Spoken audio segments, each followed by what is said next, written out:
Awesome. Welcome to another episode of DGM Starter. I'm joined here with Dan Sanchez, who he understands marketing, he understands podcasts. So I'm excited to dig into that and learn how we can apply that both like at the startup stage, but also personally and at your jobs now. So thanks for joining me today, Dan. How are you doing? Certainly, I'm doing well, Dale.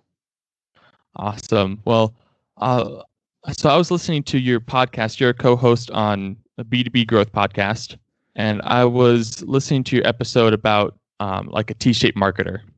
And excellent episode. I enjoyed it. But at the end, I don't know if you add this to the end of all your podcasts, but it's kind of talking about your company. And it started off right at the end with a quote from Gary Vee. And so I just wanted to, I don't have the exact quote, but it was essentially all companies need to be like, think of themselves as media companies as well as whatever they do as a business. And so I'm curious, what are your thoughts and how are companies lacking in that? And like just overall, what have you seen? For a long time, companies have been like overly dependent on just paying to be on other people's platforms. Anytime you're paying for ads, you're paying to be on someone else's platform. And I'm not necessarily against that. I think paid media is fantastic, but we all know it's much more powerful to own the relationship, right? And that you should be like offsetting paid media with owned media all the time as much as possible. So if you have no owned media, then you have no choice but to pay for it. But it's way more powerful and much more endearing if you get to control the experience from the beginning. Even like build your own media website. It's going to be much more powerful over the long run, though it does take a lot of time in order to build that kind of an entity. Everyone needs to be heading in that direction. I mean, slowly, most people are. It's like, what company have you seen that doesn't have a blog these days? It's pretty rare. They all have blogs. Yeah, that's true. Right? So they're already taking steps in this direction. And people have been saying this become a media company thing for at least 10 years now. So it's not like anything's new, but it's taking companies a long time to get there. But the ones who get there faster are certainly the ones who are calling the shots and have more leverage. Yeah, and for like, I've noticed that like that's 100% true. Those who have control of that media, who can produce, who can engage with content, even if they're not making the most money, they're the ones who have like more power in their particular industry.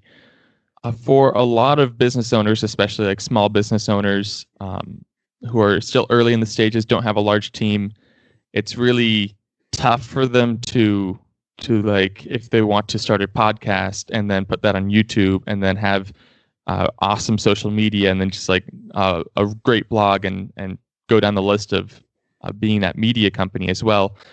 Do you have any suggestions on for those small business owners who are just getting started, maybe don't even have much experience in media, how they can get started into it, even if it's not like a full-on plan?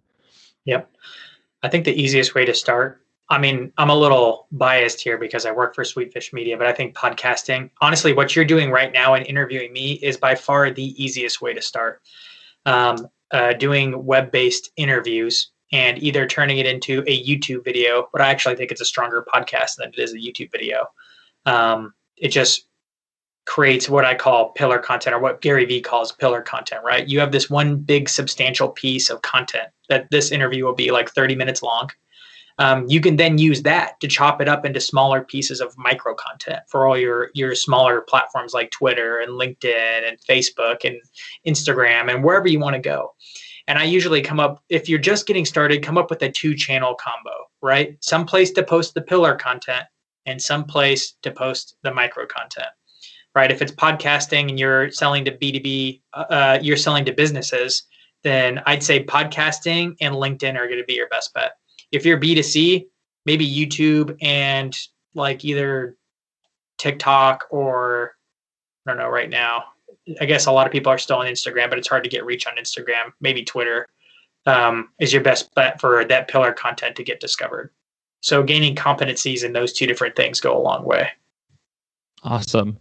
And like, I agree. For me, I feel like some people, they'd rather write a blog post and like dig into that than get a mic, hop on a call and interview. For me, it's definitely easier to have this conversation. And so once you get that mic, like I think a lot of people, they know what a podcast is, but when it comes down to it, they don't actually know how to get started. And this is something where when I was looking into podcasting, like around a year ago, I had no clue. I had to call my brother, and he had to explain that, like, at this point I didn't even know like websites needed a host. So I was kind of clueless when it came to that. And so I'm sure there's a lot of other people who were in my boat, didn't know the first steps to take. And so if you're a business owner trying to start a podcast, you know you need a mic. What are the next steps that you need to do to get that podcast up and online? You don't even need a mic, honestly. The best mic most people own and don't know it is the really cheap Apple headphones. The ones Mm-hmm. here. Oh, it's stuck. These guys right here, the cable ones that everyone like threw in a closet or a drawer somewhere after they upgraded to AirPods. These are your best headphones. The reason is the microphone actually has like a smaller pickup range because it's closer to your mouth since it hangs down low. So the microphone on these actually sound decent, way better than AirPods do, or other headphones. Like if you can buy the $80 mic, go for it. Like the Audio Technica I'm using, and I think you're using too. It's just not a very expensive microphone. It sounds great. It's plug and play. Bam, you're ready to go and sound pretty professional. It's what we send to all our customers. But that cheap Apple headset that you got for free with your iPhone or iPod long ago, that works pretty dang good. After that, you need a recording software. If you have a Zoom license because you're using it at work, bam, just use that. Record the Zoom call. It gives you audio. It's fantastic. We use that for years. We just recently switched over to another level of tool called Riverside, which is specifically for remote interviews, and it gives us slightly better audio quality. That's great, but you don't have to start there. We didn't. If you don't want to use Zoom or you don't want to pay for Zoom, then a great free place to start, like you're using Skype here, but I don't know what Skype gives you as far as audio. If it only gives you video, then you have to be able to split the audio from the video. There might be some free online tools to do that. Otherwise, I'd suggest Uber Conference. You can get 45 minutes for free and record the audio, and it just gives you the audio. Right, and 45 minutes is plenty long for most interviews. If you find you need to do a pre-interview, then you could do a separate call as a pre-interview and then get back on for the interview if you need it to be the full 45. You can literally take that audio, upload it to a free podcast host. I could recommend Anchor or Sounder. It's anchor.fm or sounder.fm. Both are fantastic. I think Sounder is a little bit better in that it gives you a free transcript, which is cool. Because then you can post that with the blog post, take their awesome embed player and then post the transcript below it as a blog post. So that's, again, now you're in podcasting and you're in a blog post, which is cool. Anchor is nice because you can do the recording right on Anchor if you want. It gives you a little bit of audio editing tools if you want to crop in a little like kicker in the beginning and like an outro at the end. So, but honestly, you don't even need those. Like the way you started off the podcast saying, welcome back to podcast name. My name is, today I'm with, that's what you have to do with every podcast. And then you introduce the title of the show and you're good to go. Like it just doesn't take a lot. It's a very simple method. I love it because you don't even have to come up with the content. You just ask questions and they come up with the content. Like I've been talking most of the time and Dale doesn't have to do anything but listen and get ready for his next question. So that's how I would start.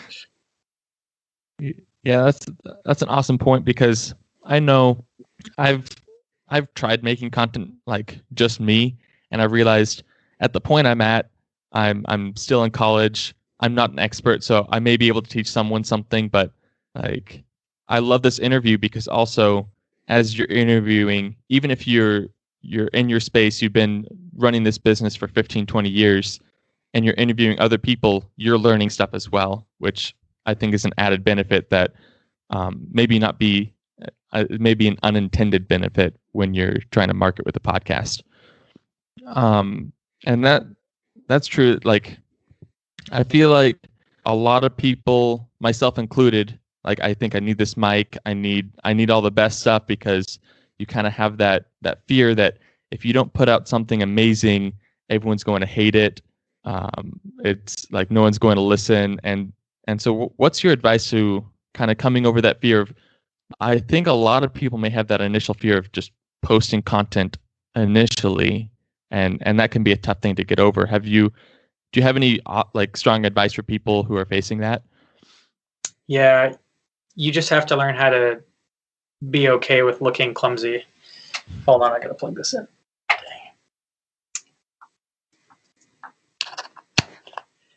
I think I think everybody can, if you reset your expectations to the fact that you're just going to look awkward at first and just be okay with that because you're a beginner and most people are okay with that. And the good thing is if you're just starting out, like no one's going to hear you anyway.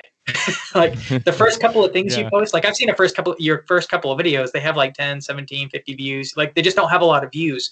But as you get better, you start to get more views. As you start to learn how to promote it better, you start to get more views. So the very first many episodes are just practice, and it's okay to screw up. Yes, it's publicly online, but go look at any famous YouTuber and go to the beginning of their channel. Embarrassing. It's so bad. But at the same time, it's hopeful for me because I'm like, dang, I can make the biggest mistakes in the beginning and be okay with it. I will get better. And it's kind of like that growth mindset process. If you just know, like, that's okay, it's going to be awkward in the beginning. Everybody's awkward in the beginning. First time you go to the gym is awkward, right? You just have to try and get better, and you get little small improvements. And all of a sudden, a year, if you actually just do the work and think about it producing volume rather than quality, I'm all for quantity, man. The more you can do this, the better. In fact, if I were you and you really want to get better, do like 10 times as many shows and just post them all. The more people you can interview, the more you can hone your craft as an interviewer, asking more questions, getting better for prepping people for the interview, doing it afterwards, posting it, editing it.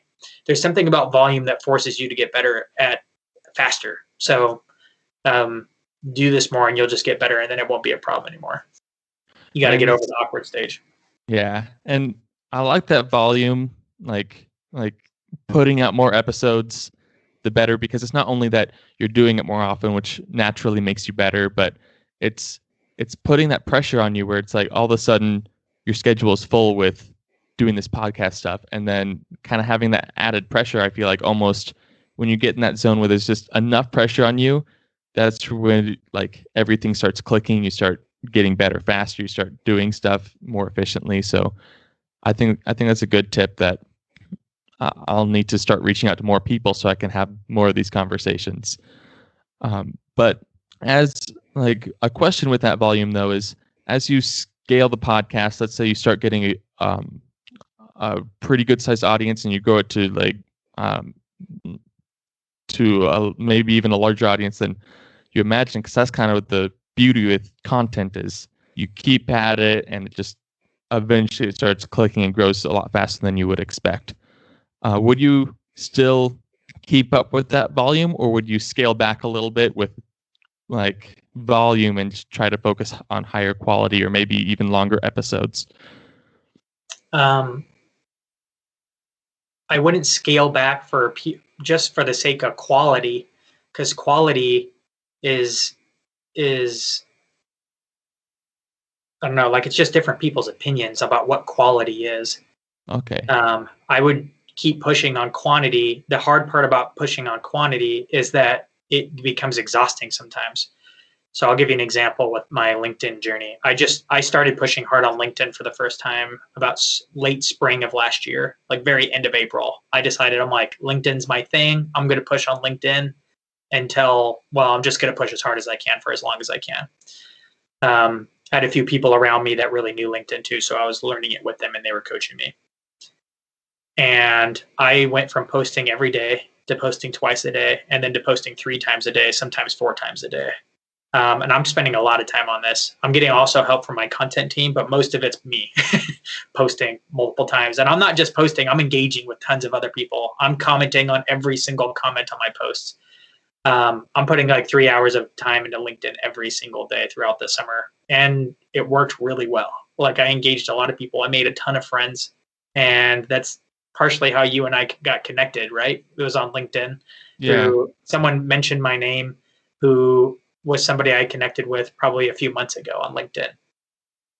And now LinkedIn's a freaking powerhouse for me. It's amazing. Like I'm up to about 15,000 connections, followers, and I couldn't imagine being at this point. But it was through volume that got me there. Some posts did really well, some didn't, but I didn't know. I thought the posts that were going to do awesome because I spent a lot of time like perfecting it were going to hit and go viral. They didn't. You'd be surprised which ones like actually go viral and which ones really resonate with people that they message you about. They're like, man, that post hit me like deep, and like actually resonated with me. I'm going to do something about that. You're like, wow, that was just like something I just threw off the top of my head. It's even got a typo in it, but for some reason that was the post that worked. So I think don't go after quality, but you do want to again improve and make it better, but it's done through quantity. And I think if I could post 10 times a day to LinkedIn right now, I would. But it became exhausting to keep up, specifically with all the comments. Like engaging with everybody all the time, like that part is really hard. I don't know how Gary Vee does it, and he doesn't respond to everybody, but that's where his 12-hour a day work days like really start to play out because he's been doing it for so long. Yeah, and that's insane with like the power of social as well. And that's, like you said, that's how we got connected. Was I made a post about this podcast saying, hey, anyone that you want me to reach out to that I could set up a conversation, and that's how that happened. But it can grow so quickly when you are adding that value to people, which is a great point. And speaking of LinkedIn, we've been connected for a couple of days, so I haven't been following your post very long. And you touched on I asked you a question similar to this at the beginning. You touched on it, but I want to dig a little deeper into this at this point. So you made a post where you're talking about how you have a tough time transitioning from like consuming content to creating content. And so I made a comment on there that I almost have the opposite problem, that sometimes I get one idea and I want to run with it. And you made, I don't know if this was the same post or a different one, but you said like you're on track to read 100 books this year. And so I know like both creating and consuming are important. Do you have any like tips specifically for me on how I can use my time more efficiently, not only to create more content, but to consume as much as I can so that the content I do create is more valuable to people? Yeah, I do consume a lot of content. I also create a lot of content. I do find that they fuel each other. I think if you stop trying to pretend like you know everything and just say things like they are all the time, or I don't know, like in the very beginning, it's hard to say things with authority. So it's always better. And even I'm doing this now myself in some aspects, and I'll share that in a second, but it's always better to just share what you're learning. Just share, oh, I've been reading this, so I'm going to try this at work, right? You're taking classes right now as a student. You might be taking a class on analytics. You learn something new in that analytics class. You learn about linear regressions. And you're like, dude, actually, I could apply that to the way we're tracking leads right now, and maybe that I don't know what you're learning in school right now, but like you can actually take the small things and just talk about like, hey, I learned this thing in school and it was actually really helpful. Here's what I did. That's good content. There's people who are going to be just ahead of you or just behind you, behind you that are going to be able to apply that and actually take it. Even if you didn't come up with it, a textbook told you, and that's okay. I'm doing it right now, even with B2B growth. I'm still fairly new to B2B marketing. I come mostly from nonprofit, higher ed, B2C marketing. And I don't know a lot about account-based marketing. It's a huge, huge thing in B2B marketing. So I'm doing 30 episodes in a row 28 episodes in a row for the month of February, about halfway through the episodes now. And I'm approaching each episode as a student. I actually say it in the episode like, hey, I'm still a B2C guy learning B2B. Here I am. But today we're talking to this practitioner who's accomplished some amazing things via ABM. Let's talk about it because I have a lot to learn. And that's every episode right now. So it's okay to start off as a student. And I'm still a student. We're all still learning. Yeah, that was really insightful, because it's true that everyone, like the reason you consume content, the reason why people are watching a podcast or are on LinkedIn is they're hoping they can get some kind of value. And even if it's someone who's been in that field for 40 years and they're on LinkedIn, they're hoping to get some value too. So it's like they understand that they're in that boat, that they want to learn. So they understand that I'm also in that boat, and hopefully that can apply to. I'm sure that applies to pretty much everyone who will hear this, even though it's probably not going to be huge. Where I'm still starting out, trying to get that quantity going. Yeah, I would say one thing that one mistake people make early on when they're trying to produce content is they don't think about who they're talking to and what that person wants to hear, or what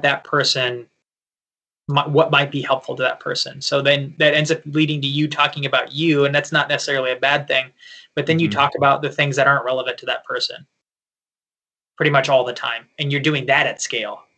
You're like, nobody cares about, I mean, to some degree they do, but you have to add a lot of value, and then they start to care about the fact that you like drinking coffee, or you have a specific thing that you do, or that you're a dog lover. Like those things are cool, but generally most of your content needs to be about what you've learned and how it can help them. Does that make sense? Not, hey, here's my morning routine. You're like, okay, that's for Facebook. Your friends and family care about that, but if you want to be helpful and gain a following, then most of your content has to be focused on how it can be helpful to others. Yeah.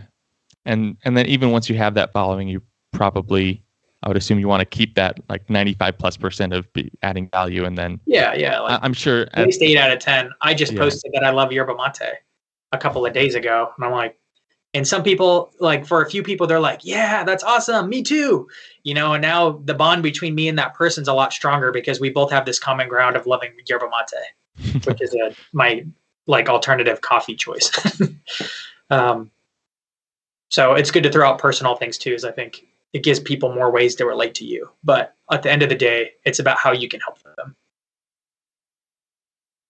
That's insightful. That's something that I'll have to make sure I keep in mind in future episodes with this, that try to find what people are looking for and answer their questions through the interviews.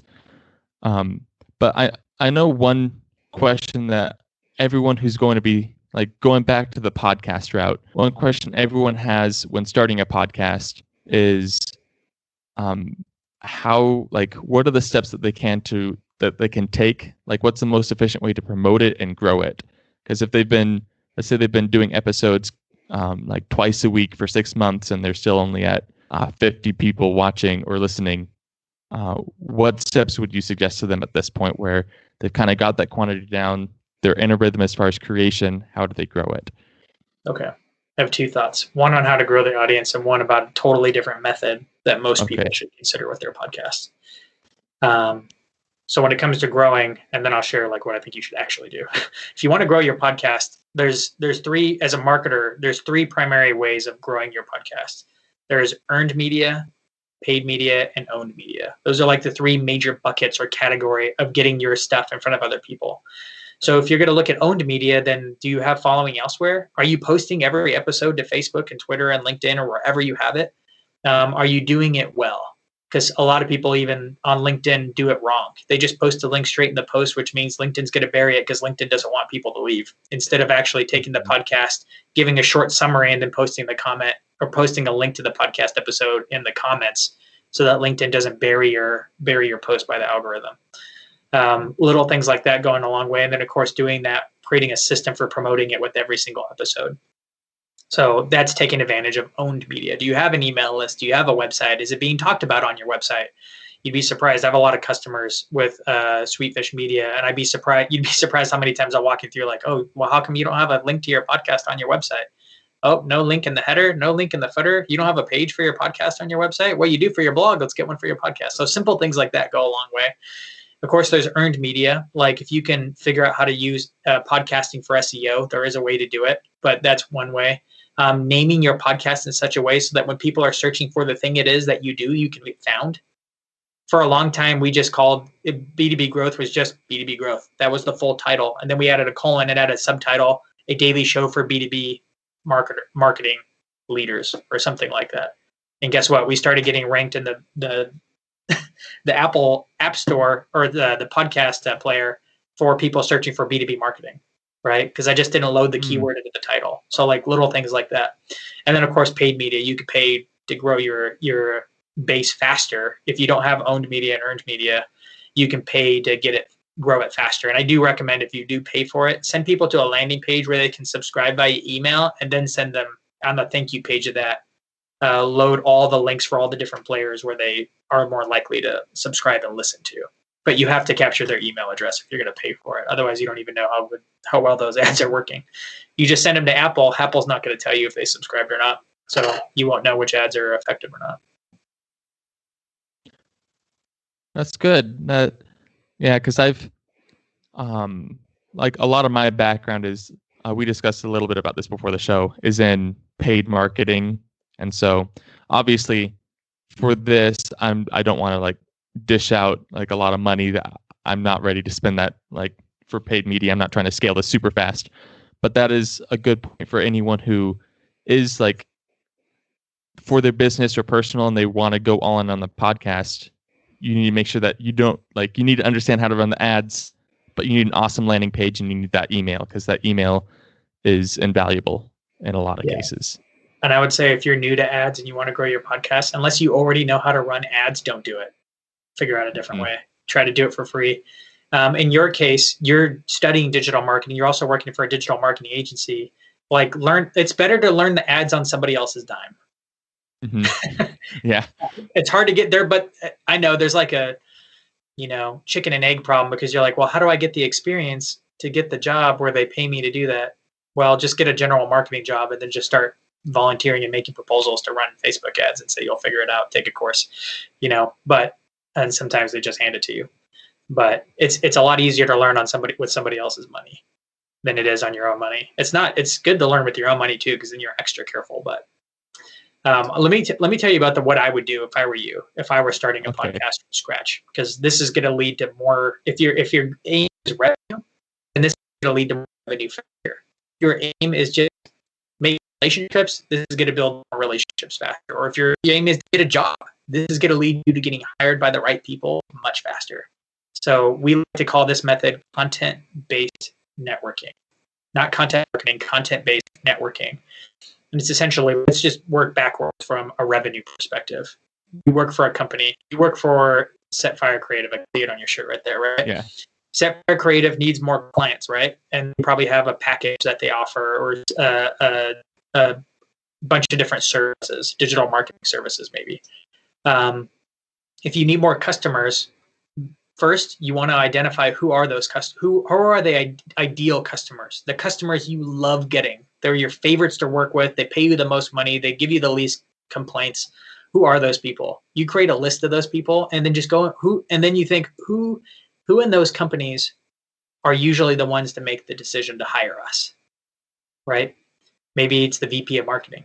So great. You make a list of 100 companies you would love to do business with. They're not doing digital marketing well, but they have a marketing department. They have a VP of marketing. Great. You go find the VP of marketing on LinkedIn. You invite them to be a guest on your podcast. In fact, you might call, and maybe you specialize in like healthcare or something. So you go and find all these healthcare VPs of marketing. You call it the VP of the healthcare marketing executive show. That's what the name of the show is called. You would go invite all those guys to be on your podcast, and you're going to build relationships with all of your ideal buyers at scale. These are people who would never give you 10 to 15 minutes of their time. And of course, in the interview, you can talk to them. You get to know them. They get to know you. You can build relationships with them, follow up with them. You're essentially adding value to them by shining the spotlight on them and what they're doing and how they're doing well. In the meantime, you get to build a relationship with them and maybe even share your services with them towards the end of the podcast or after the show goes live or something, if you feel like they're in the market for what you offer. I promise you will make way more money from the podcast doing that over and over again. At the same time, that content is going to be awesome because it's what they have to say is exactly what all their peers want to hear, because everybody wants to know how their peers are like killing it out in the marketplace, because it doesn't get talked about. Usually we're used to hearing from thought leaders who aren't actually in the trenches of doing the stuff. And that's the fastest way to getting revenue. But you could do it for a job interview. Like if you wanted to get hired at a big tech company, then I would call it Big Tech Executives, the podcast, and I would just start interviewing them all. And then, or maybe big tech executive, like HR executives, right? Or whatever the job title is doing the hiring, you make the show about their job title, and then you just start interviewing them all. Trust me, you're going to get a job offer really fast. One, because you're learning from all the best of the best. And then two, you're just building relationships with all the right people, because it's all about who you know, right? Not about your resume so much. That's awesome, because then the podcast becomes not only a major part of your networking, but then if you have a business already, it becomes probably a major part of your sales funnel. And so it's driving a lot of other goals while you're also creating this awesome content that will attract people to your company as you grow it. The content and the audience growth is the long-term game. Content-based networking is the short-term play, and it works magic. And it has even ways you can't even quantify it, because all relationships add up. All those people you know, you'll get introduced to people you didn't even know you needed to be introduced to. You'll have helpers show up that you were like, oh yeah, I interviewed that person a year and a half ago, and all of a sudden you had a problem. They showed up with an amazing solution because of that relationship you still had, right? They just make everything better. But of course they lead to revenue and or a job and or whatever you're shooting for too. That's really good advice. I hope that anyone who hears this, who is on the edge about content or doesn't know a direction to go, can take this, and especially those who already have a business going, and hopefully that gives them the motivation to see that a podcast isn't wasted time, that hopefully it turns into something for the long term, but you can see short-term results right now, and you're also building something awesome for the long term. Well, I think that was awesome advice for me personally. As I said, I hope anyone who watches this gets something out of it as well. Thank you for joining me, Dan. I thought it was an awesome conversation. I learned a ton. And everyone who tuned in, thanks for listening. And you can expect more content from me after this pep talk from Dan about getting more episodes out. So thanks for joining me today.